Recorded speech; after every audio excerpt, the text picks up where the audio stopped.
إن الحمد لله نحمده ونستعينه ونستغفره ونعوذ بالله من شرور أنفسنا ومن سيئات أعمالنا من يهده الله فلا مضل له ومن يضلل فلا هادي له أشهد أن لا إله إلا الله وأشهد أن محمدا عبده ورسوله صلى الله عليه وسلم رب اشرح لي صدري ويسر لي أمري واحلل عقدة من لساني يفقه قولي سبحانك لا علم لنا إلا ما علمتنا إنك أنت العليم الحكيم ولا حول ولا قوة إلا بالله العلي العظيم. Tuan pengurusi surau yang saya hormati, yang berbahagia Datuk yang saya kasihi, Jawatan Kuasa Surau, Tuan Imam, Tuan Bilal, Muslimin, Muslimat, hadirin, hadirat yang dirahmati Allah. Ucapan puji syukur kita panjatkan kehadirat Allah Subhanahu wa taala. Dengan izinnya pada malam ini yang merupakan malam Sayyidul Ayyam, penghulu daripada segala hari, kita diberikan kesempatan oleh Allah untuk sama-sama berada di tempat yang mulia ini, untuk sama-sama kita berada dalam satu majlis ilmu. Inilah yang pernah dipesankan oleh Luqmanul Hakim kepada anaknya. Luqmanul Hakim berkata, "Wahai anakku, apabila engkau jumpa dengan majlis yang menyebut nama-nama kebesaran Allah Subhanahu wa taala, hendaklah engkau duduk dalam majlis tersebut. Sebab apabila rahmat Allah turun dalam majlis itu, maka engkau akan dapat rahmat sekali." Tapi sebaliknya, Luqmanul Hakim pun berkata, "Wahai anakku, apabila engkau jumpa dengan majlis yang tidak menyebut nama Allah, maka janganlah engkau bersama dengannya." Sebab apa? Sebab dia kata, kalau seandainya murka Allah turun dalam masjid tersebut, maka engkau akan dapat murka Allah sekali. Kemudian majlis ilmu ini disebutkan dengan Raudah min Riyadil Jannah, taman daripada taman-taman surga. Dalam hadis Rasulullah menyebutkan, barang siapa yang melorongkan jalannya untuk menuntut ilmu, maka Allah pun akan melorongkan jalannya ke syurga. Saya harap orang-orang yang, insan-insan yang di depan saya ni semua adalah ahli syurga, insya-Allah. Kemudian tuan-tuan yang dirahmati Allah, di samping itu, tak ada apa yang kita nak cari dekat dunia ini melainkan adalah untuk kebahagiaan hari akhirat. Sebab apabila kita kejar dunia, kejar akhirat, tuan-tuan, dunia akan mengikut. Kita kejar akhirat, dunia akan mengikut. Tapi kalau kita kejar dunia, dunia yang kita kejar tak tentu dapat lagi, tapi biasanya akhirat akan tinggal. Sebab kata orang tua dulu-dulu, kalau tanam padi, lalang akan tumbuh. Tanam padi, lalang tumbuh. Kalau tanam lalang, padi tumbuh tak? Faham tak tuan-tuan apa pepatah ni? Faham kan? Saya pun tak berapa nak faham. Tanam padi, lalang tumbuh. Tapi kalau tanam lalang, padi dia pasti tak akan tumbuh. Jadi kalau kita kejar akhirat, dunia akan mengikut. Tapi kalau kejar dunia yang kita kejar tak tentu dapat lagi, dan biasanya akhirat akan tinggal, kan? Dan apabila kita kejar akhirat, tuan-tuan, dengan bertakwa kepada Allah, Allah pun sebut wa may yattaqillaha yaj'al lahu makhraja wa yarzuqhu min haitsu la yahtasib. Barang siapa yang bertakwa kepada Allah, Allah berikan jalan keluar apabila ada masalah, dan bagi rezeki kepadanya yang tidak disangka, yang dia tidak duga. Okey. Muslimin muslimat yang dirahmati Allah, pada malam ni kita akan memperkatakan tentang peristiwa yang besar yang pernah berlaku kepada baginda Rasulullah sallallahu alaihi wasallam, iaitu peristiwa Isra' dan Mi'raj. Dan kita bacakan firman Allah Subhanahu wa taala yang menyentuh tentang peristiwa Isra', tuan-tuan.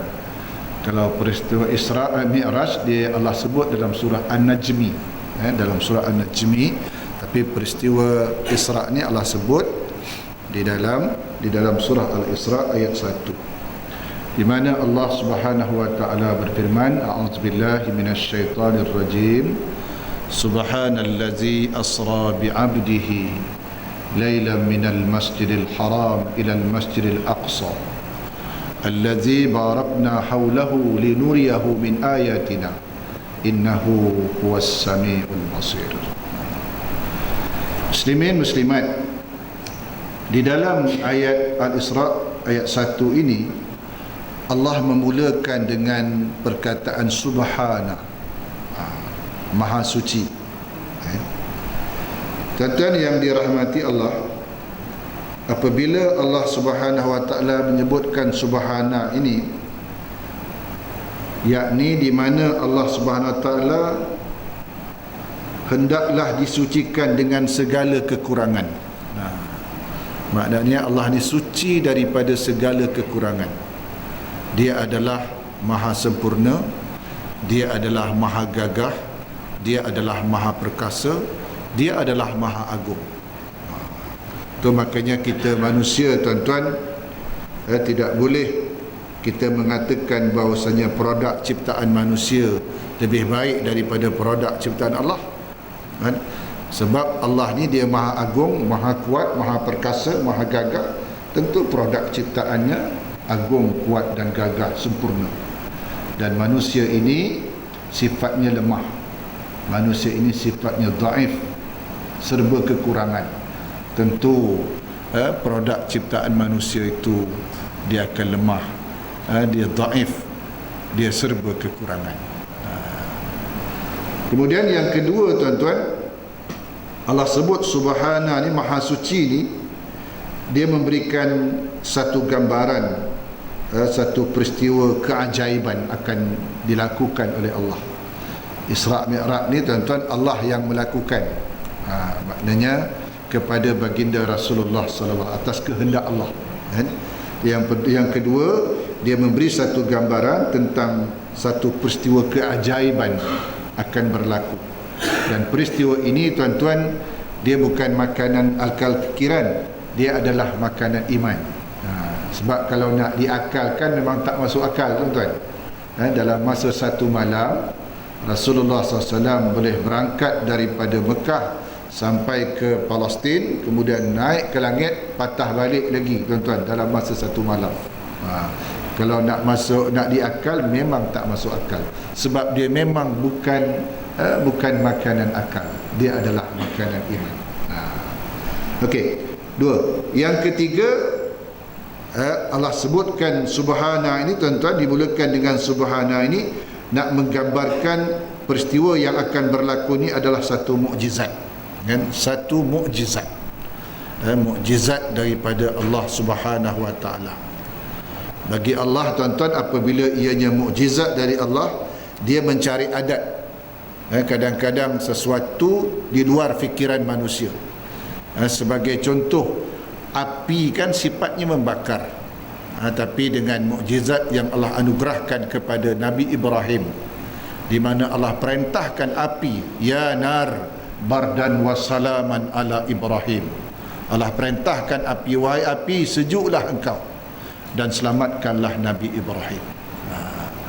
Dan juga dengan mukjizat-mukjizat yang lain seperti tongkat Nabi Musa boleh menjadi ular, tongkat Nabi Musa boleh membelah laut dan sebagainya, tuan-tuan. Kemudian tuan-tuan yang dirahmati Allah, mukjizat ni dia terbagi dua dalam peristiwa Isra' Mi'raj ni. Yang pertama dinamakan dengan mukjizat zamani, mukjizat tentang masa, tuan-tuan. Sebab dalam peristiwa Isra' Mi'raj ni, tuan-tuan, Rasulullah sallallahu alaihi wasallam menyaksikan peristiwa yang telah lalu, di mana Rasulullah berjumpa dengan nabi-nabi yang terdahulu, dan juga peristiwa yang akan datang, masa yang akan datang, tuan-tuan, di mana masa selepas dunia ini tak ada nanti. Itu digambarkan kepada baginda Rasulullah sallallahu alaihi wasallam tentang kehidupan di akhirat, di syurga dan di neraka. Itu segi zamani, iaitu segi masa. Kemudian yang kedua, mukjizat segi tempat, yakni makani, tempat, tuan-tuan. Tempat ni sebagaimana yang kita maklum, ianya daripada Masjidil Haram ke Masjidil Aqsa, dari bumi ke bumi, dari bumi ke bumi, dan dari bumi ke langit. Tempat berlakunya mukjizat Isra' Mi'raj ini, tuan-tuan. Okey. Kemudian seterusnya Allah sebut di dalam ayat tadi, tuan-tuan, Al-Isra' ayat 1, Allah sebutkan dengan kalimat bi'abdihi, subhanallazi asra bi'abdihi. Bi'abdihi, kenapa Allah tak sebut birasulih? Maha suci Allah yang telah memperjalankan rasulnya, tapi Allah sebut bi'abdihi. Ini nak menggambarkan, tuan-tuan, nak menyebutkan bahawasanya supaya manusia faham berkaitan tentang matlamat dia diciptakan. Matlamat manusia itu diciptakan, tuan-tuan, yang utama sekali adalah wa ma khalaqtul jin wal ins illa liya'budun. Aku tidak ciptakan jin dan manusia melainkan untuk mengabdikan diri kepadaku. Itu makanya Allah sebut bi'abdihi. Allah tak sebut birasuli ataupun binabi. Dan sebagaimana yang kita maklum, tuan-tuan, bahawasanya tugas manusia itu di samping menyembah Allah, beribadah kepada Allah, menghambakan diri kepada Allah, dan tugas keduanya adalah inni ja'ilun fil ardi khalifah. Sesungguhnya aku menjadikan seorang di permukaan bumi ini seorang khalifah. Itu tugas yang kedua. Dan tugas yang ketiga kita adalah kuntum khaira ummatin ukhrijat linnas ta'muruna bil ma'ruf wa tanhauna 'anil munkar. Kuntum khaira ummah, kamu adalah sebaik-baik umat, yang dikeluarkan kepada manusia, yang tugas kamu adalah mengajak kepada ma'ruf, mencegah kepada kemungkaran, dan beriman kepada Allah. Ini disebutkan dengan umat contoh. Yang pertama sebagai hamba, yang kedua sebagai khalifah, yang ketiga sebagai umat contoh. Kita ni sebagai umat contoh, tuan-tuan. Okey. Kemudian, tuan-tuan yang dirahmati Allah, tu yang pertama. Yang kedua, nak menggambarkan apabila Allah sebut bi'abdihi, ini nak menggambarkan Isra' dan Mi'raj ini dilakukan oleh baginda Rasulullah SAW dengan ruh dan jasad.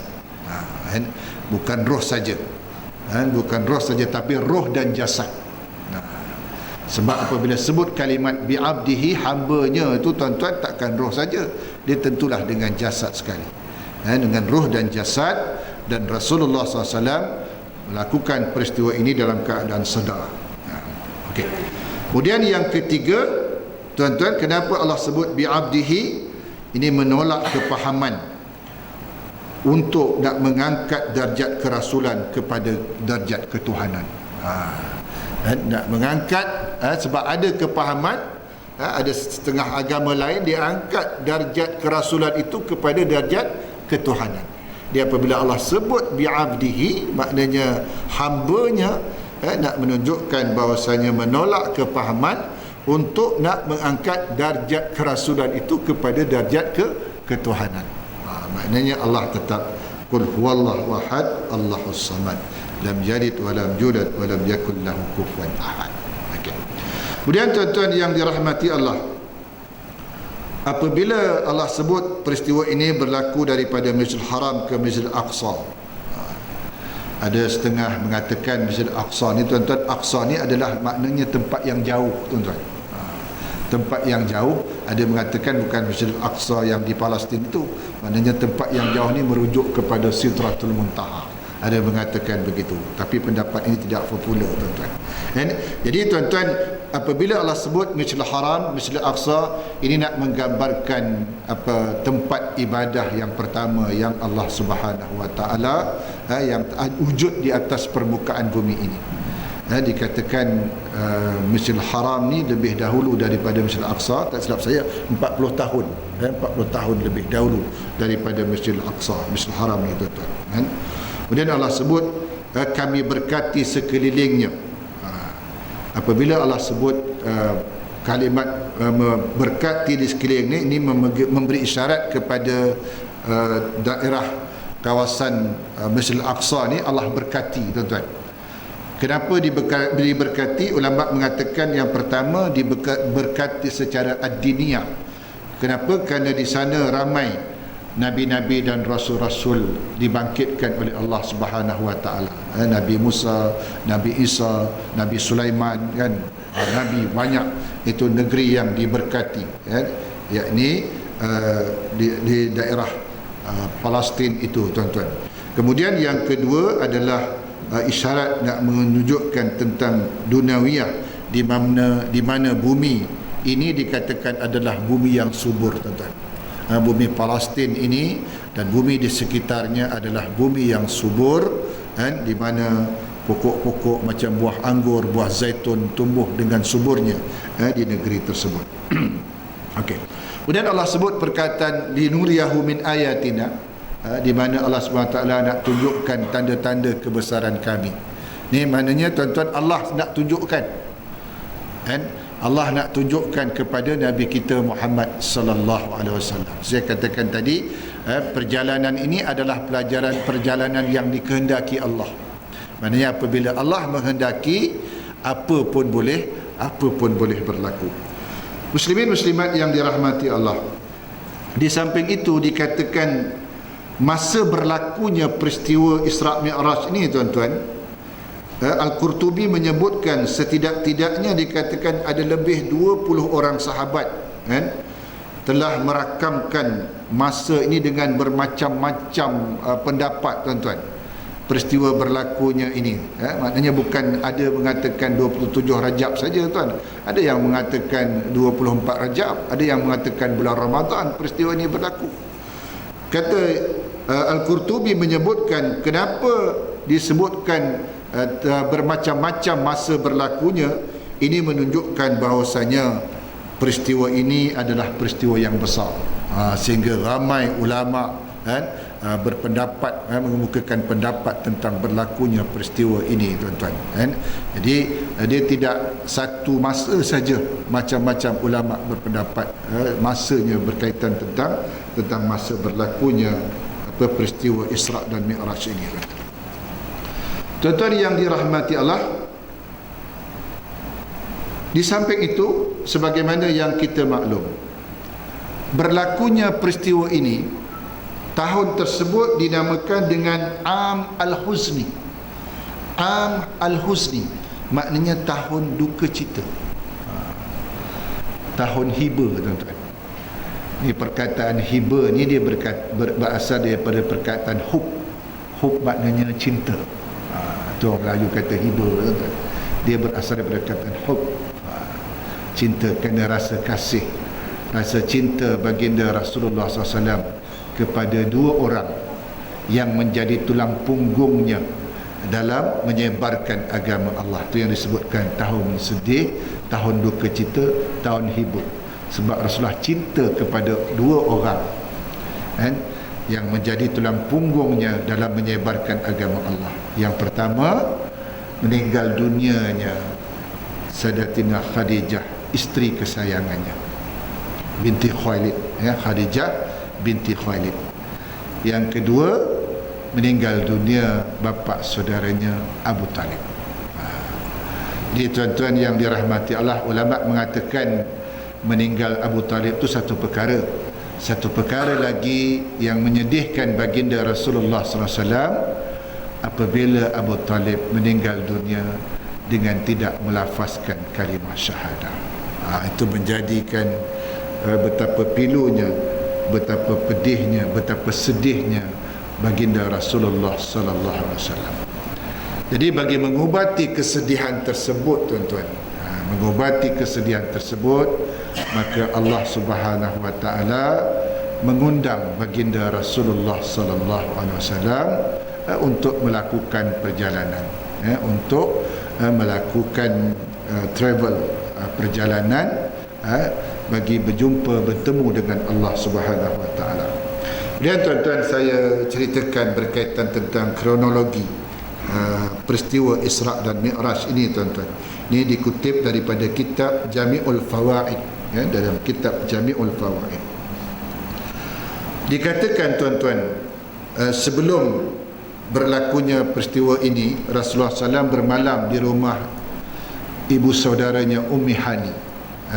Ummu Hani itu dikatakan selepas Isyak tu Rasulullah SAW dia didatangi oleh malaikat Jibril, tuan-tuan. Jadi ketika itu apabila malaikat Jibril menemui baginda Rasulullah SAW, Rasulullah SAW dimulakan dengan proses pembedahan, proses pembedahan kepada dada baginda Rasulullah SAW yang dilakukan oleh malaikat Jibril dan juga malaikat Mikail, tuan-tuan.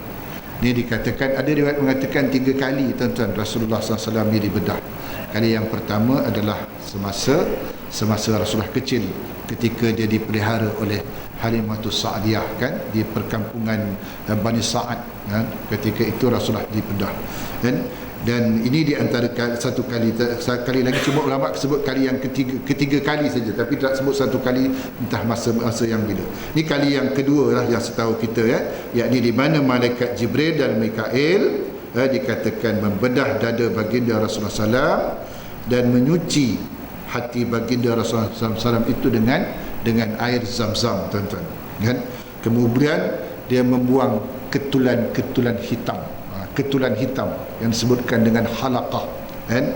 Halaqah iaitu tempat di mana syaitan membisikkan was-was ke dalam hati manusia tu.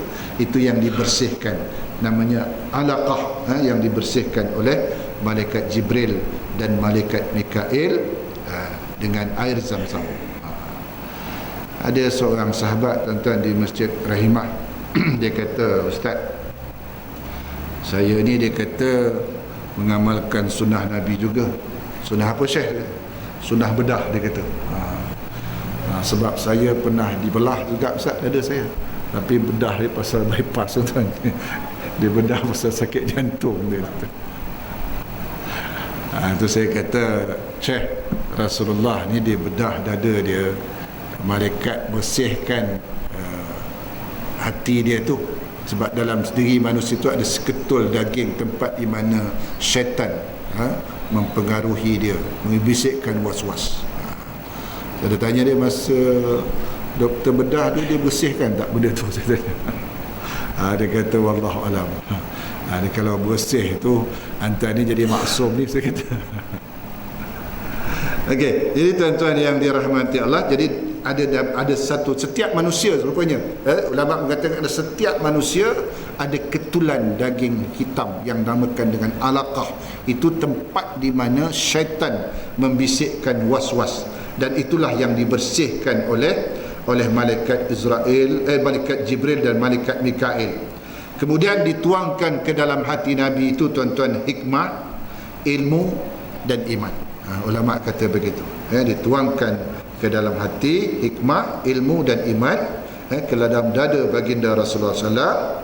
Maka setelah itu dadanya dijahit kembali dan dimeterikan dengan khatamin nabiyyin. Ulama kata begitu. Dipatrikan semula, dijahit semula dada Nabi, kan, dipatrikan dengan khatamin nabiwah, khatamin nubuwah, khatamin penutup kalangan Nabi, kan.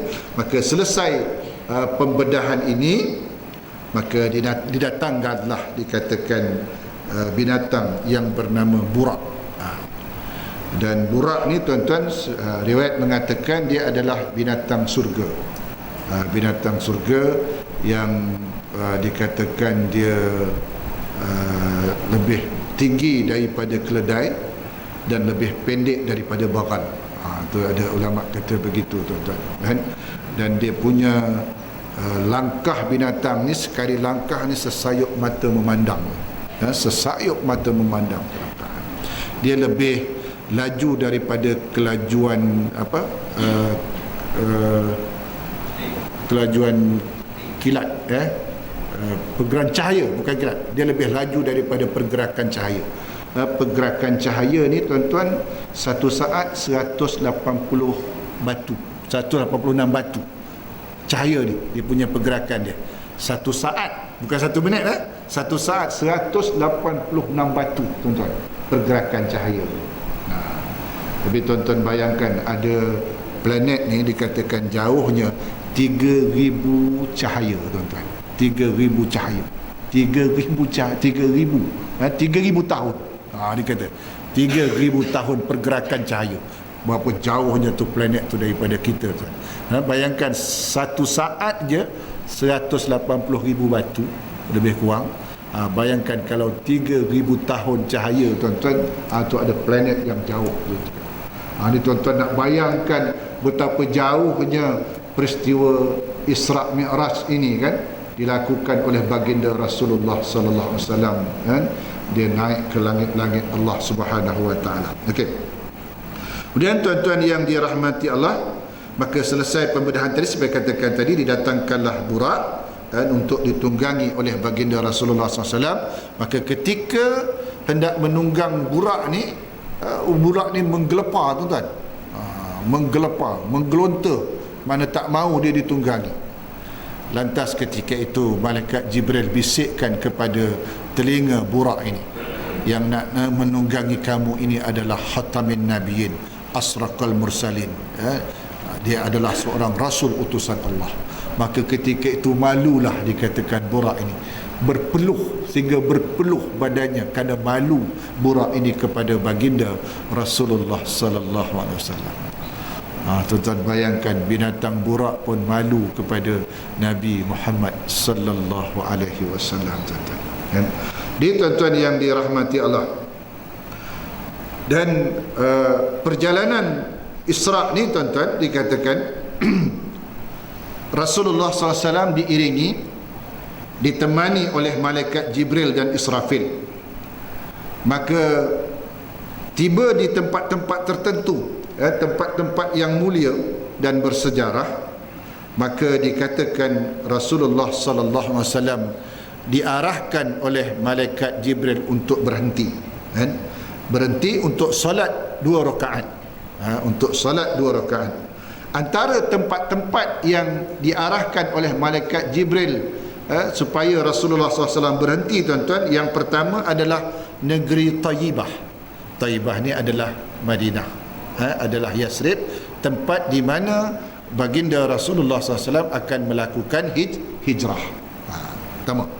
Yang kedua adalah di Bukit Tursina. Bukit Tursina adalah tempat di mana Nabi Musa AS menerima wahyu dan bercakap langsung dengan Allah Subhanahu Wa Taala. Nabi Musa ni kan gelarnya adalah Kalamullah, Nabi yang boleh bercakap langsung dengan Allah Subhanahu Wa Taala, yakni di Bukit Tursina. Dan yang ketiga, Rasulullah SAW diarahkan oleh malaikat Jibril untuk berdiri, untuk berhenti dan solat sunat 2 rakaat adalah di Baitul Laham. Baitul Laham ini adalah tempat di mana Nabi Isa AS dilahirkan oleh ibunya yang bernama Maryam. Ini lagi satu mukjizat besar Allah SWT, tuan-tuan, di mana Nabi Isa dilahirkan tanpa seorang ayah. Okey. Tuan-tuan yang dirahmati Allah, di dalam perjalanan itu juga dikatakan baginda Rasulullah SAW menghadapi gangguan-gangguan daripada jin, ifrit dan sebagainya, kan? Dan pada perjalanan itu juga Rasulullah SAW menyaksikan peristiwa-peristiwa simbolik yang amat ajaib. Peristiwa simbolik ini biasa kita dengar tuan-tuan pada sebagai ulangan dah pada malam ni, sebab dia nak sebutkan tentang kronologi perjalanan tu, kan, di mana dikatakan di antaranya Rasulullah SAW menemui kaum yang sedang menanam, kan? Apabila selesai saja menanam, terus menuai hasil tanaman mereka. Tanam saja, tumbuh, berbuah dan terus menuai, kan? Apabila dituai tuan-tuan, hasil buah yang baru saja dituai itu dia keluar semula, seolah dia belum lagi dituai. Habis dituai, dia keluar balik buah tersebut, seolah-olah dia belum lagi dituai. Dan hal ini dikatakan ianya berlaku berulang-ulang, sehingga Rasulullah SAW ketika itu bertanya kepada malaikat Jibril, ataupun diberitahu oleh malaikat Jibril apa gerangan dia punya pengajaran iktibar ini. Maka malaikat Jibril ketika itu berkata, wahai Rasulullah, itulah, dia kata, kaum yang semasa di dunianya mereka berjihad pada jalan Allah Subhanahu Wa Taala, yang digandakan pahala kebajikannya oleh Allah sebanyak 70 kali ganda, kan? Bahkan sehingga gandaan itu lebih daripada itu. Maknanya orang yang berjihad pada jalan Allah Subhanahu Wa Taala semasa hidup di dunia, tuan-tuan, kan? Jadi hari ini tuan-tuan, kalau kita perhatikan umat Islam seolah-olahnya ia telah meninggalkan jihad. Jadi Allah SWT menjanjikan kehinaan tuan-tuan kepada umat ini apabila ia meninggalkan jihad. Di dalam satu hadis yang diriwayatkan oleh Abu Daud, di mana Rasulullah SAW bersabda, "Iza tabayatum bil 'ainah, iza tabayatum bil ina." Maknanya, jika kamu berjual beli dengan sistem bai'ul 'ainah. Bai'ul inah ni maknanya riba yang terselubung, tuan-tuan. Riba yang terselubung. Dan hari ni orang tak kata riba, orang kata faedah, kan? Dia bahasanya tu indah, tuan-tuan. Kalau Indonesia bahasanya lagi sedap, namanya bunga. Bunga. Aku pinjamkan wang kepada kamu 1,000, nanti aku akan beri, kamu akan bayar bunga sebanyak, aku akan berikan kepada kamu bunga 100. Jadi kena bayar 1,100. Bunga, siapa tak nak bunga, tuan-tuan? Bunga melur, bunga mawar, bunga dan bermacam-macam bunga. Jadi riba, mana ada orang tak kata sekarang, tuan-tuan, aku pinjam kepada kamu 1,000, ribanya 100. Orang tak kata macam tu. Faedahnya 100. Itu disebutkan dengan bai'ul inah. Apabila kamu telah berjual beli, kata Rasulullah SAW, dengan sistem bai'ul ina, kemudian wa ahastum aznabal baqar, wa ahastum aznabal baqar, dan kamu telah sibuk, kan? Kamu telah sibuk, kata Rasulullah, memegang ekor lembu. Ni memegang ekor lembu ni, tuan-tuan, menggambarkan kalau dahulu kan orang bersawah, berladang, kan guna lembu, tuan-tuan, untuk membajak sawah, kan? Kemudian yang ketiga, wa raditum bizar'i, waradid, kamu telah reda berkebun, bercocok tanam itu sebagai kerja yang kamu lakukan. Pada masa yang sama, Rasulullah kata taraktumul jihad, kamu meninggalkan jihad. Mana orang sibuk mengurus urusan dunianya, tuan-tuan, meninggalkan jihad, kan? Pada masa yang sama mereka meninggalkan jihad. Maka Rasulullah kata, sallallahu alaikum zullan, sallallahu alaikum zullan, maka Allah SWT akan menjadikan kehinaan menguasai diri kamu. Apabila tinggalkan jihad, Allah SWT akan datangkan kehinaan kepada umat ini. Kemudian Rasulullah kata, la yanzi'u, dia tidak akan kembalikan kemuliaan kepada umat ini hatta tarji'u ila dinikum, sehingga dia kembali kepada agama mereka. Ini tuan-tuan yang dirahmati Allah, umat Islam hari ini dihina, di merata dunia. Kalau kita perhatikan di mana sahaja umat Islam menjadi sasaran kepada kehinaan, padahal umat Islam dahulunya tuan-tuan adalah umat yang ditakuti. Tuan-tuan bayangkan masa perang Badar 3 atau 13 boleh mengalahkan orang yang jumlah 1000 orang tuan-tuan dalam perang Badar. Kecut takut kalah mereka. Dalam perang Yarmouk sebagai contoh tuan-tuan, tentera Islam berjumlah 50,000 orang yang dipimpin oleh Abu Ubaidah Al-Jarrah. Di bawahnya ada Khalid bin Walid, melawan tentera Rom yang jumlahnya 200,000 orang. Jumlah yang 50,000 orang ni tuan-tuan, dia bukan tentera sejati tuan-tuan. Dia bukan betul-betul tentera. Sebab ada dari kalangan mereka adalah petani. Apabila tiba seruan jihad, mereka terjun mengangkat senjata pergi berjihad. Kalangan mereka pedagang, apabila ada seruan jihad, mereka terjun untuk berperang pada jalan Allah Subhanahu wa taala. Maknanya bukan tentera sejati. Berbanding dengan 200,000 tentera orang Rom ini tuan-tuan, memang pagi, petang, siang, malam kerjanya berperang saja tuan-tuan. Namun dikatakan dalam peperangan ini tentera Islam memperolehi kejayaan, memperolehi kemenangan yang dipimpin oleh Abu Ubaidah Al-Jarrah. Yang menariknya tuan-tuan, dikatakan di dalam peperangan ini Panglima Rom dia melantik seorang spy dari kalangan orang Arab tapi beragama Kristian tuan-tuan, untuk masuk di kemah tentera Islam untuk tengok sendiri apa yang berlaku dari kalangan tentera-tentera Islam. Masuk waktu petang, keluar pada petang besok pula. Mana satu malam satu hari kamu pergi ke sana, dia kata tengok apa yang kamu saksikan, nanti ceritakan kepada aku. Apabila malam, satu malam bermalam, sebab orang Islam tak kenal jumlah ramai kan tuan-tuan, sementara tentera Rom yang dihantar tu adalah orang Arab pula. Besok kamu katakan kepadaku, beritahu kepadaku apa yang kamu lihat. Maka tuan-tuan yang dirahmati Allah, apabila telah satu malam satu hari, dia sampaikan kepada Panglima Rom, dia kata, aku dapati tentera-tentera Islam itu pada malam harinya mereka bagaikan rahib-rahib kita, dia kata. Pada malamnya mereka bagaikan rahib-rahib kita, dan pada waktu siangnya mereka berpuasa dan bagaikan singa-singa di padang pasir. Kemudian aku saksikan sendiri apabila pembesar dari kalangan mereka mencuri, panglima mereka mencuri, mereka akan potong tangannya. Dan apabila panglima mereka berzina, mereka akan rejam sampai mati. Kata spy itu bagi tahu kepada Panglima Rom. Apa dia kata?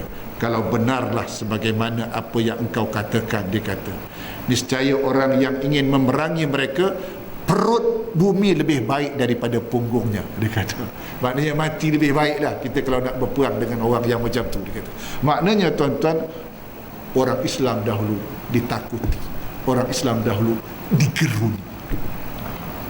Hari ini disebabkan umat Islam telah meninggalkan jihad, dia menjadi sasaran kepada pembunuhan di merata dunia.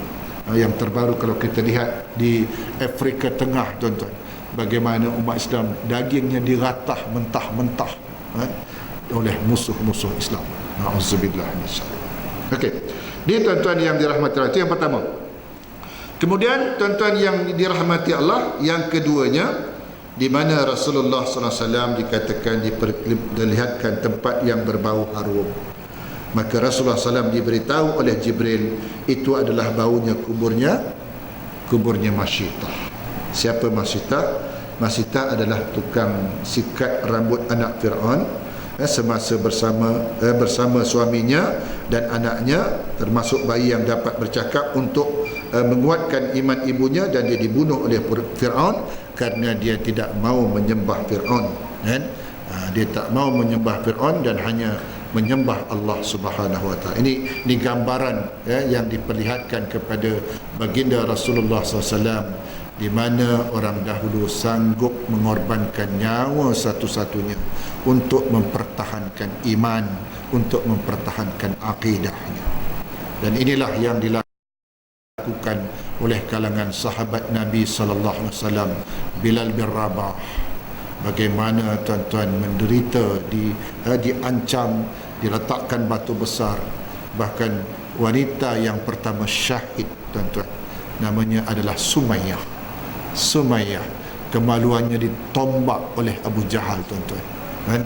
Kemudian suaminya Yasir pun dibunuh. Anaknya bernama Ammar dibakar di atas bara api sehingga air keluar daripada belakang Ammar tu, tuan-tuan, dikatakan memadamkan bara api.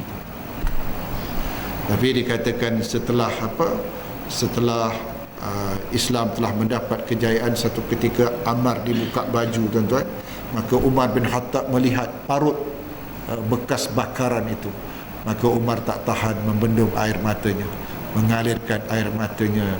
Dia melihat bekas parut Ammar bin Yasir kerana pernah dibakar dalam mempertahankan akidahnya.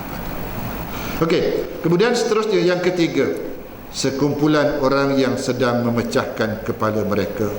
Setiap kali dipecahkan, kepala mereka sembuh kembali, lalu dipecahkan pula. Demikianlah yang dilakukan berulang kali. Jibril memberitahu, ya Rasulullah, itulah orang dari kalangan umatmu yang berat kepalanya untuk sujud kepada Allah, yang berat untuk melakukan solat, yang berat untuk sujud. Tuan-tuan yang dirahmati Allah, di dalam hadis Rasulullah menyebutkan, sekali kita sujud, Allah akan angkat darjat kita satu darjat. Tadi maghrib kita 6 kali sujud, Allah akan angkat darjat kita 6 darjat. Isyak nanti kita akan ada 8 kali sujud, maka Allah angkat kita 8 darjat. Sebagaimana yang kita maklum, tuan-tuan, kita, jasad kita manusia ni kan dia terdiri pada jasmani dan rohani. Rohani ni, jasmani dia perlu makanan, dan rohani pun perlu juga makanan. Jasmani kita ni, tuan-tuan, dia berasal daripada tanah. Dan Rasulullah kata, kullukum li Adam wa Adamu min turab. Semua manusia berasal daripada Adam. Adam tu diciptakan daripada tanah. Jadi kita ni daripada tanah, tuan-tuan. Jadi makanan jasmani kita, sebagaimana yang kita maklum, sebahagian besarnya berpunca daripada tanah. Kita makan nasi, beras padi tumbuh di tanah. Kita makan daging lembu makan rumput tumbuh kat tanah. Jadi tuan-tuan yang dirahmati Allah, maka apabila dalam hidup manusia ni kita banyak isi makanan jasmani saja, tuan, makan jasmani kita, penuhkan perut kita, sebab punca makanan jasmani itu daripada tanah, maka kita punya darjat akan meredum, akan turun ke bawah. Sebaliknya, tuan-tuan, satu lagi unsur dalam diri kita adalah rohani, dan rohani ini adalah roh datangnya daripada Allah, dan makanan roh pun juga adalah daripada Allah. Di antaranya solat, sujud, makanan roh. Solat ni Rasulullah jemput di atas, tuan. Rasulullah jemput daripada atas solat ni kan.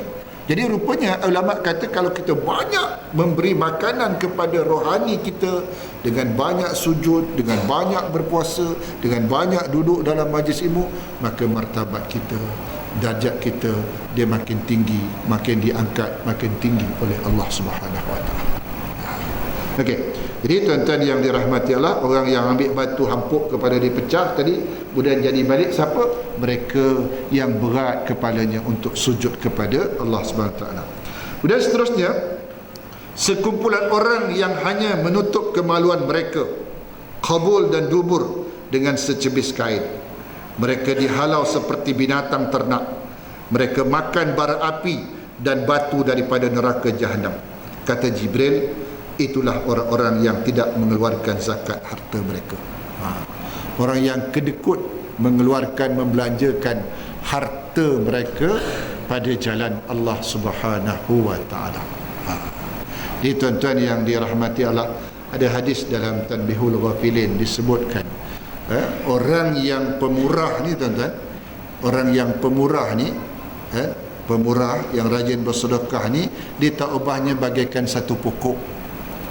Dan pokok itu dia punya akarnya, akar tunjangnya di syurga,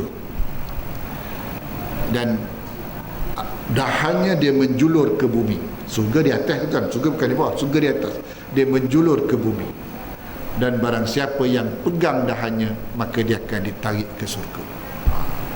Tapi sebaliknya bakhil, kedekut ni kan, dia tak ubahnya juga bagaikan sebatang pokok tapi akarnya dalam neraka, dan dia punya dahannya menjulur ke bumi. Siapa yang pegang dahannya maka dia akan ditarik ke neraka. Hadis daripada Sayyidatina Aisyah, Rasulullah SAW menyebutkan begitu. Kemudian satu lagi tuan-tuan, berkaitan tentang orang yang tak mau mengeluarkan hartanya pada jalan Allah ni, ada satu hadis disebutkan di mana baginda Rasulullah sallallahu alaihi wasallam bersabda. Rasulullah kata, Rasulullah sallallahu alaihi wasallam pernah ditanya oleh seorang laki-laki, "Ya Rasulullah, idza kharajta min ad-dunya fa zahrul ardi khairul lana am batniha?" Rasulullah pernah ditanya begitu. "Ya Rasulullah, idza kharajta, jika engkau telah keluar daripada dunia ini, maknanya jika engkau telah wafat, jika engkau telah meninggal dunia, maka di atas bumi yang baik untuk kami ataupun di dalam?" Ada saya tanya macam tu kepada Nabi, "Ya Rasulullah, kalau engkau dah tak ada, untuk kami ni atas bumi lebih baik ke atau di bawah bumi?" Maknanya hidup baik ke atau mati lebih baik? Itu senang cerita ya, tuan-tuan. Maka Abu Hurairah berkata, Rasulullah sallallahu alaihi wasallam bersabda. Apa Rasulullah kata? "Iza kana umara'ukum khiyarukum." Maka Rasulullah SAW sebutkan, jika pemerintah kamu adalah orang yang baik, orang yang adil. Tamak. Yang kedua, Rasulullah kata, "Wa aghniyaukum askhiyaukum." Orang kaya dari kalangan kamu, orang yang dermawan, orang yang pemurah. Yang ketiga, "Wa umurukum sura bainakum." Dan urusan kamu dimusyawarahkan. Maka ketika itu Rasulullah kata, "Fa zahrul ardi khairul lakum min batniha." Maka Rasulullah kata, di atas bumi lebih baik daripada di perutnya.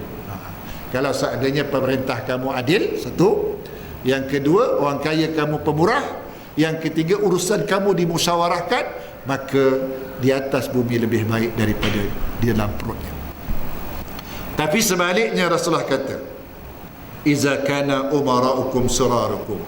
Apabila pemimpin kamu adalah orang yang zalim, pemerintah kamu adalah pemerintah yang zalim. "Wa aghniyaukum bukhalaukum."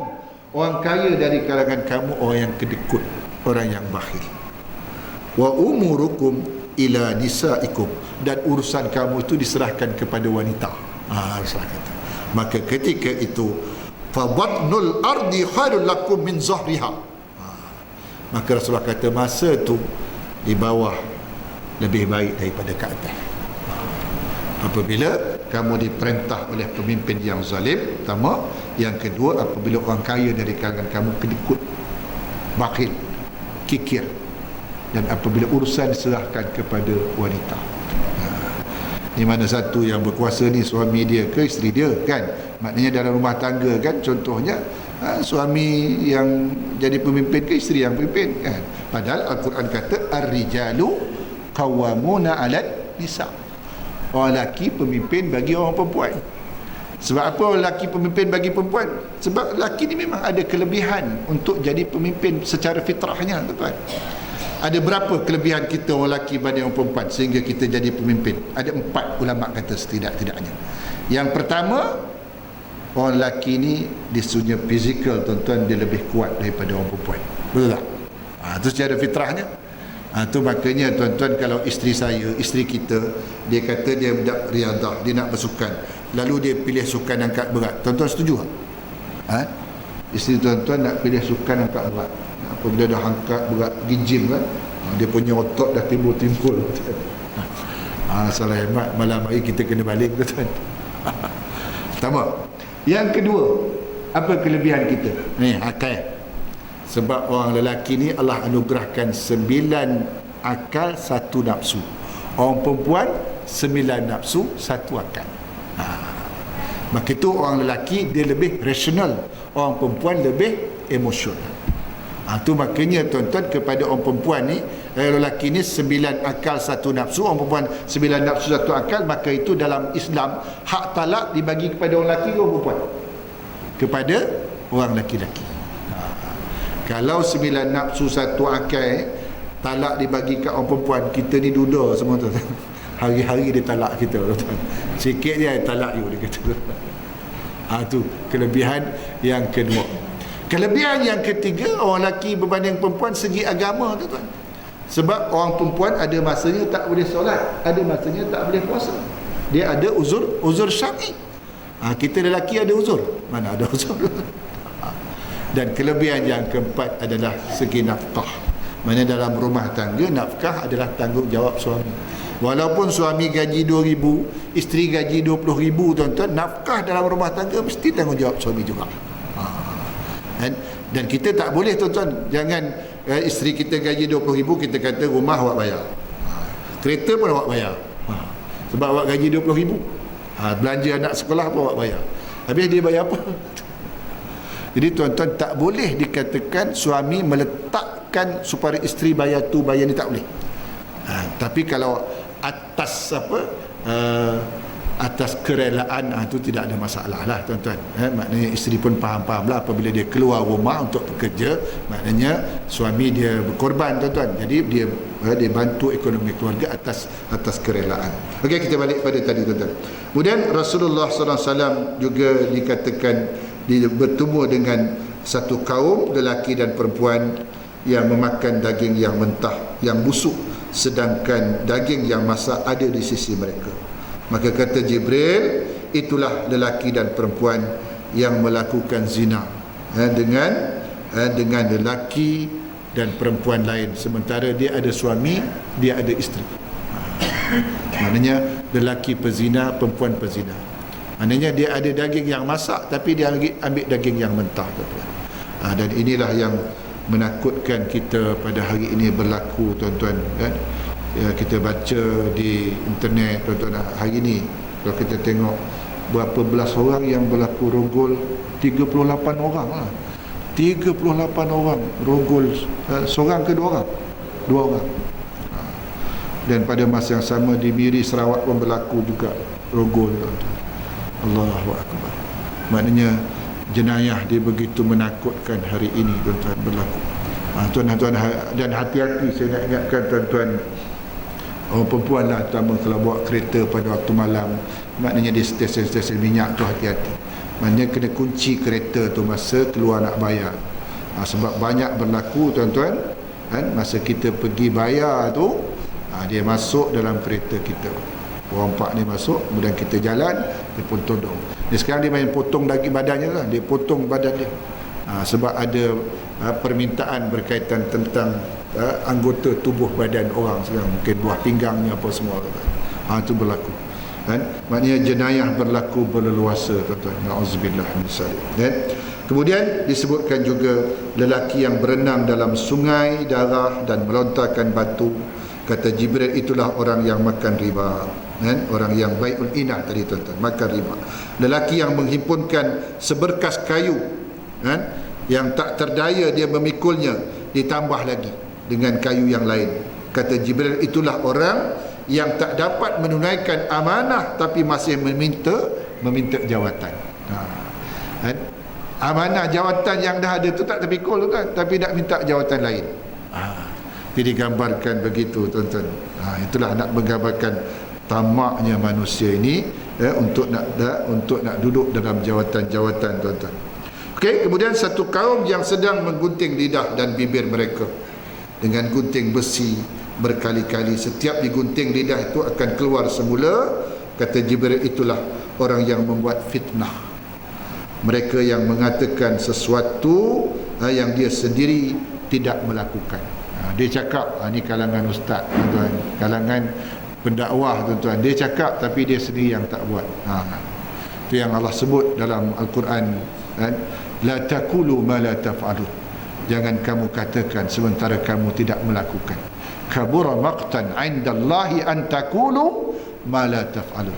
Amat besar kebencian di sisi Allah orang yang bercakap tapi dia tak buat. Maknanya cakap tak serupa cakap tak serupa bikin. Itu digambarkan begitu, tuan-tuan. Kemudian kaum yang mencakar muka dan dada mereka dengan kuku tembaga mereka, kata Jibril, itulah orang-orang yang membakar daging manusia dengan mengumpat dan menjatuhkan maruah serta mencela, menghina orang lain, tuan-tuan. Kemudian tuan-tuan yang dirahmati Allah, seorang wanita dengan dulang yang penuh dengan pelbagai perhiasan, Rasulullah SAW dikatakan tidak memperdulikannya. Kata Jibril, itulah dunia ya Rasulullah. Jika engkau memberi perhatian kepadanya, niscaya umat Islam akan mengutamakan dunia daripada akhirat. Tuan-tuan bayangkan, di saat Rasulullah tidak memperhatikan pun, di mana umatnya bergelimang dengan harta benda, tuan-tuan, melupakan akhirat. Bayangkan kalau tuan-tuan Rasulullah ketika itu memperhatikan dulang yang dibawa oleh seorang wanita yang penuh dengan barang perhiasan, tuan-tuan. Kemudian seorang perempuan tua duduk di tengah jalan dan menyuruh Rasulullah berhenti. Rasulullah tidak menghiraukan. Kata Jibril, itulah orang yang mensia-siakan umurnya sampai ke hari tua. Dia sia-siakan umurnya sampai hari tua, tuan-tuan. Umur dah 40 lebih dah, tapi surau tak nampak, masjid pun tak nampak, tuan-tuan. Sebab kita ni, orang Islam ni, kita tuan nak tunggang terbalik, batasnya umur 40 je, tuan. 40 je. Tapi kalau dah umur 40 lebih, Rasulullah kata amalan baiknya tidak mengatasi amalan buruknya, maknanya orang tu berada dalam tawanan iblis. Na'udzubillah min zalik. Kemudian seorang wanita tua duduk di tengah jalan, kan? Okey, seorang perempuan bongkok, 3 menahan Rasulullah untuk bertanyakan sesuatu. Kata Jibril, itu adalah gambaran umur dunia yang sangat tua dan menanti saat hari kiamat. Dunia dah tua dah, tuan-tuan. Kemudian seterusnya, tuan-tuan, setibanya di Masjidil Aqsa, Rasulullah turun daripada burak, kemudian masuk ke dalam masjid dan mengimamkan salat 2 rakaat dengan segala anbiya dan mursalin yang menjadi makmum. Maknanya Rasulullah SAW mengimamkan solat kepada arwah para Nabi, tuan-tuan. Ini nak menggambarkan bahawasanya Nabi kita ini adalah merupakan penghulu daripada segala Nabi, kan? Kemudian tuan-tuan, ketika itu Rasulullah SAW terasa dahaga. Lalu dibawa Jibril 2 bejana yang berisi arak dan susu. Rasulullah memilih susu lalu meminumnya. Kata Jibril, baginda membuat pilihan yang betul.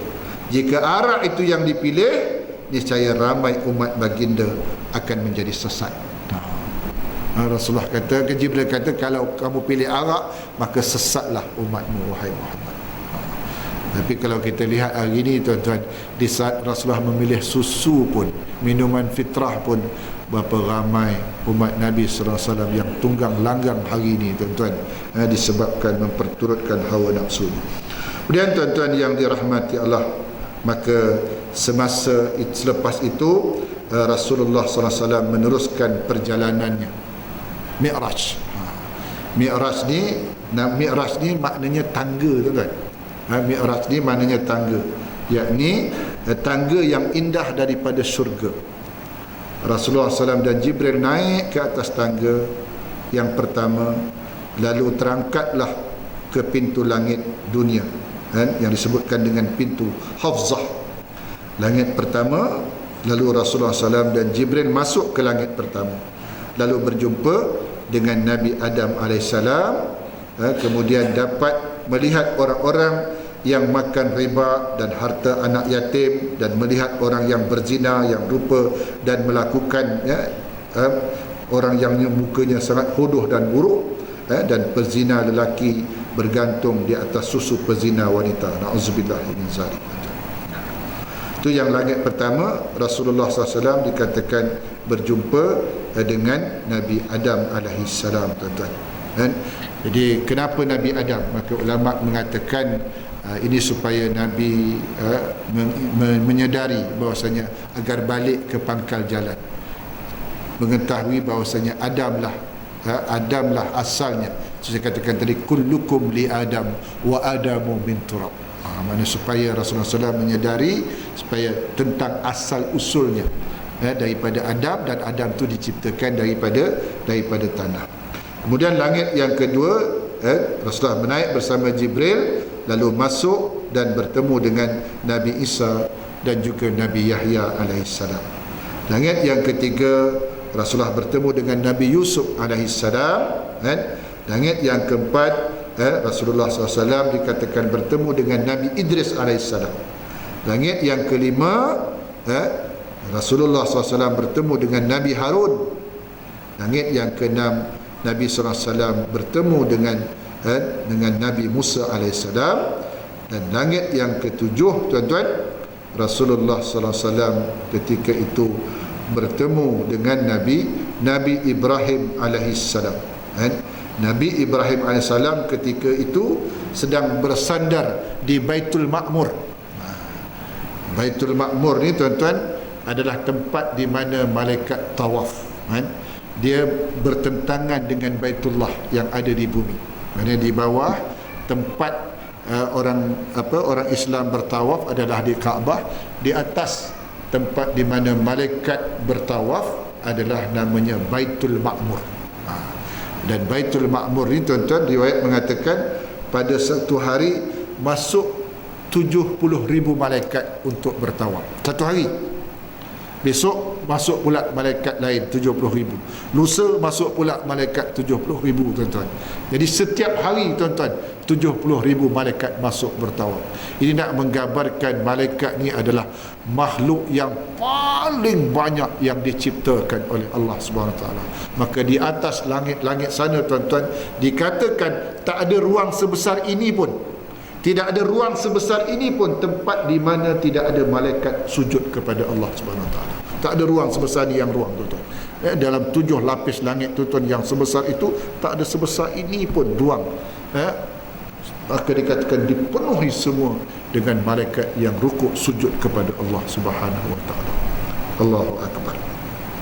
Okey. Jadi tuan-tuan yang dirahmati Allah, jadi maka ketika itu, tuan-tuan, apabila berjumpa Nabi Ibrahim pun bertanya kepada malaikat Jibril, "Wahai Jibril, siapa bersama denganmu?"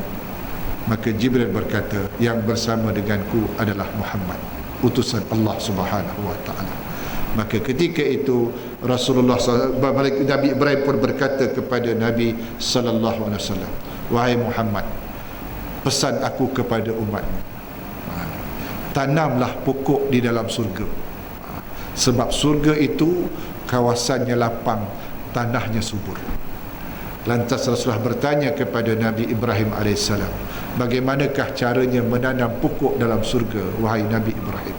Maka Nabi Ibrahim pun berkata kepada Nabi sallallahu alaihi wasallam, "Sekali umatmu menyebut subhanallah walhamdulillah wa la ilaha illallah wallahu akbar wa la haula wa la quwata illa billahil aliyil azim," maknanya umatmu menanam satu batang pokok di dalam surga, kata Nabi Ibrahim.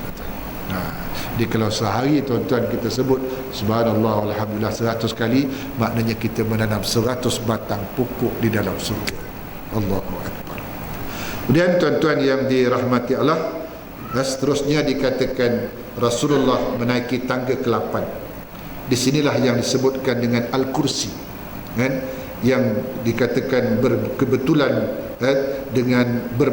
dengan dahan pokok Sidratul Muntaha. Rasulullah SAW menyaksikan pelbagai keajaiban pada pokok itu. Sungai air yang tak berubah, sungai susu, sungai arak, sungai madu, buah-buahan dan daun-daun, batang dan dahannya berubah warna dan bertukar menjadi permata-permata yang indah. Unggas-unggas emas berterbangan. Semua keindahan itu dikatakan tidak terperi oleh manusia. Rasulullah menyaksikan, tuan-tuan. Kemudian tangga ke-9, di sini kebetulan dengan pucuk pokok Sidratul Muntaha. Rasulullah SAW masuk dalam nur dan naik ke mustawa, dan disebutkan dengan Sarirul Akhlam, lalu dapat melihat seorang lelaki yang gaib di dalam nur arash, iaitu lelaki di dunia yang lidahnya sering basah berzikir, hatinya tertumpu kepada masjid dan tidak memaki ibu bapaknya. Itu disebutkan dalam riwayat begitu, kan? Maka tangga ke-10 baginda Rasulullah sampai di Hadratul Qudus, Hadrat Rabbul Arbab, lalu dapat menyaksikan Allah SWT dengan mata kepalanya. Lantas sujud. Kemudian berlakulah dialog antara Allah Subhanahu Wa Taala dengan Nabi kita Muhammad sallallahu alaihi wasallam, tuan-tuan. Di mana ketika itu Allah Subhanahu Wa Taala berkata, ya Muhammad, utusanku, labbaik. Labbaik, Rasulullah kata. Dan Rasulullah kata labbaik, maka Allah Subhanahu Wa Taala mengatakan, angkatlah kepalamu dan bermohonlah kepadaku, niscaya aku akan perkenankan, wahai utusanku. Maka ketika itu Rasulullah kata, ya Rabb, engkau telah ambil Ibrahim sebagai khalil dan engkau berikan dia kerajaan yang besar. Engkau berkata-kata dengan Musa, engkau berikan Daud kerajaan yang besar dan dapat melembutkan besi. Engkau kurniakan kerajaan kepada Sulaiman yang tidak engkau kurniakan kepada sesiapa pun, dan memudahkan Sulaiman untuk menguasai jin, manusia, syaitan dan angin. Engkau ajarkan Isa Taurat dan Injil, dengan izinmu dia dapat menyembuhkan orang buta, orang sopak dan menghidupkan orang yang mati. Engkau lindungi dia dan ibunya daripada godaan syaitan. Maka Allah Subhanahu Wa Taala pun berkata, wahai Muhammad, aku ambil engkau sebagai Habibullah. Rasulullah kata, aku ambil engkau sebagai kekasihku, sebagai Habibullah. Aku perkenankanmu sebagai penyampai berita gembira dan amaran kepada umatmu. Aku buka dadamu dan buangkan dosamu. Aku jadikan umatmu sebaik-baik umat, kata Allah Subhanahu Wa Taala. Aku berikan keutamaan dan keistimewaan kepadamu pada hari kiamat. Aku kurniakan 7 ayat, yakni Al-Fatihah, yang tidak aku kurniakan kepada sesiapa pun sebelummu. Dan aku berikan ayat-ayat di akhir surah Al-Baqarah sebagai suatu perbendaharaan di bawah aras. Aku berikan habuan daripada kelebihan Islam, hijrah, sedekah, amar ma'ruf nahi munkar. Dan aku kurniakan kepadamu dan umatmu, Rasulullah kata, kewajiban salat sebanyak 50 waktu. Dia tuan-tuan, selesai munajat tu Rasulullah pun turun, jumpa Nabi Ibrahim, jumpa Nabi Musa. Itu yang Nabi Musa kata, berapa rakaat, berapa waktu wahai Muhammad? 50 wahai Musa. Umatmu tidak akan larat wahai Muhammad, tidak akan mampu untuk mengerjakan. Mintalah kurang kepada Allah. Berapa kali Rasulullah berulang alik, tuan-tuan? 9 kali, tuan-tuan. Sekali pergi dapat 5 waktu, maka akhirnya Allah fardukan kepada kita 5 waktu, namun ganjaran pahalanya adalah 50 waktu. Di tuan-tuan yang dirahmati Allah, maka dari itu, di samping itu, sebagaimana yang kita maklum tuan-tuan, Rasulullah sallallahu alaihi wasallam juga dibawa tadinya oleh malaikat Jibril menziarahi neraka dan menziarahi syurga. Itu yang indahnya kepada Nabi SAW, tuan-tuan, diperlihatkan dalam surga tu, tuan-tuan, mahligai-mahligai indah. Tapi yang peliknya, tuan-tuan, mahligai indah tu disediakan kepada orang yang masih hidup, tuan-tuan. Kepada kalangan sahabat-sahabat Rasulullah dipertontonkan satu mahligai yang indah. Maka Rasulullah tanya, wahai Jibril, kepunyaan siapakah mahligai ini? Ini adalah kepunyaan seorang daripada orang Quraisy, kata Jibril. Aku orang Quraisy lah, kata Rasulullah. Bukan, tapi disediakan untuk sahabatmu Umar bin Khattab.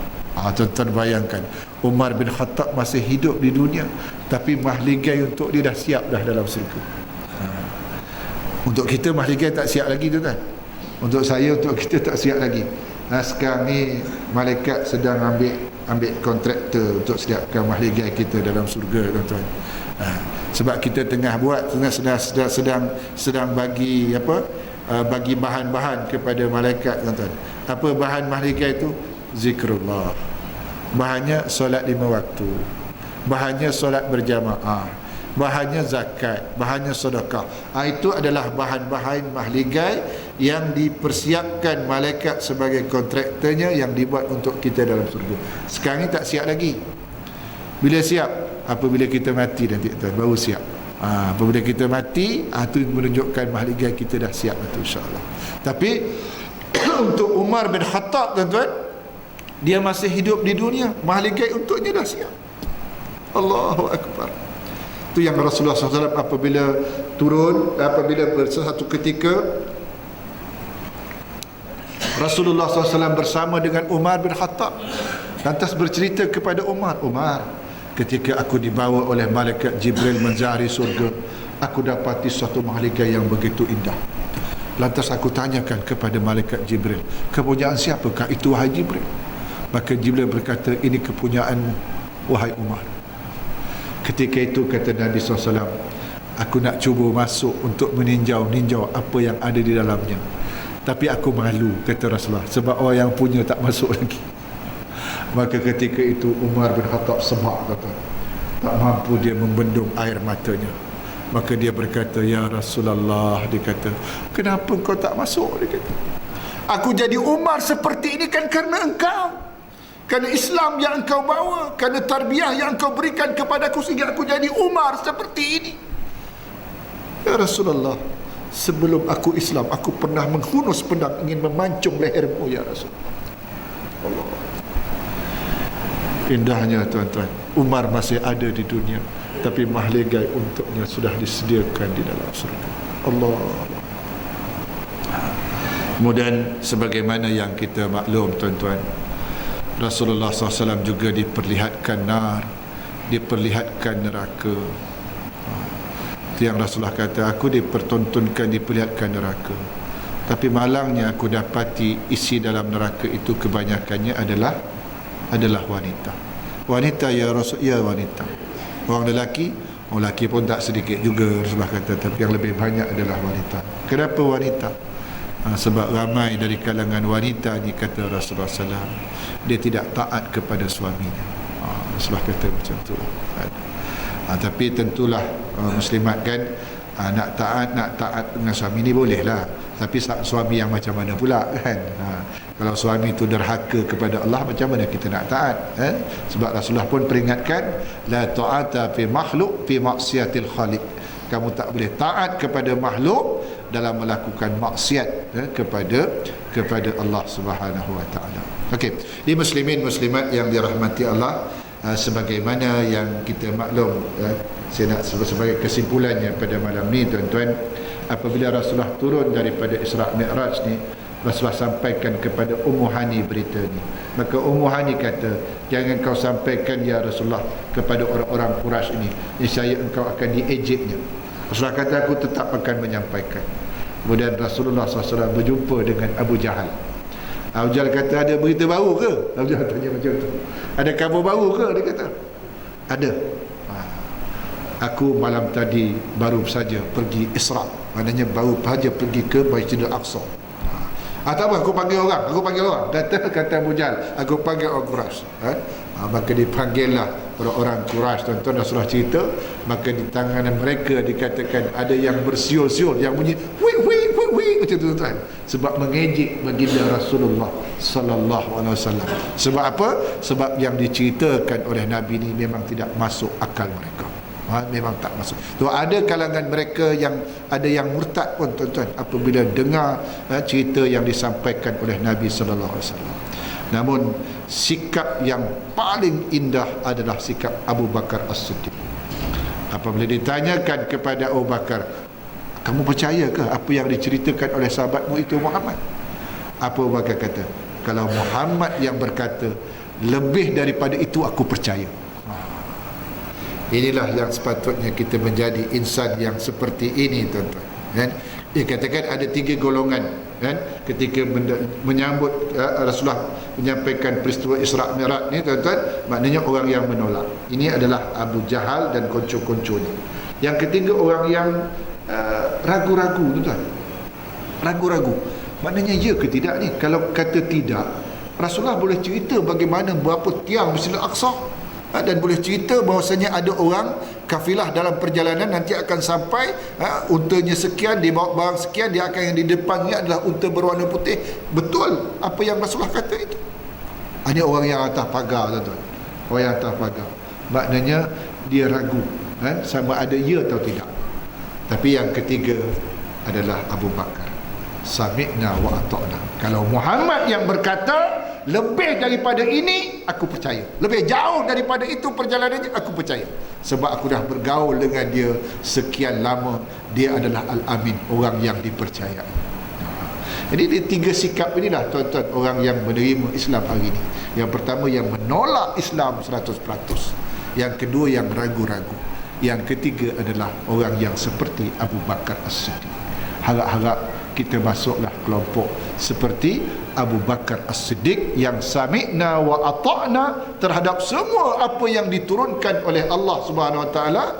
Ya ayyuhallazina amanu dkhulu fis silmi kafah wa la tattabi'u khutuwati syaitan innahu lakum aduwwun mubin. Wahai orang-orang yang beriman, masuklah kamu ke dalam Islam secara keseluruhan. Jangan kamu ikuti langkah-langkah syaitan. Sesungguhnya syaitan itu adalah musuh yang nyata bagi. Okey, tuan-tuan, saya rasa itu sajalah sebagai renungan pada malam ni, tuan-tuan.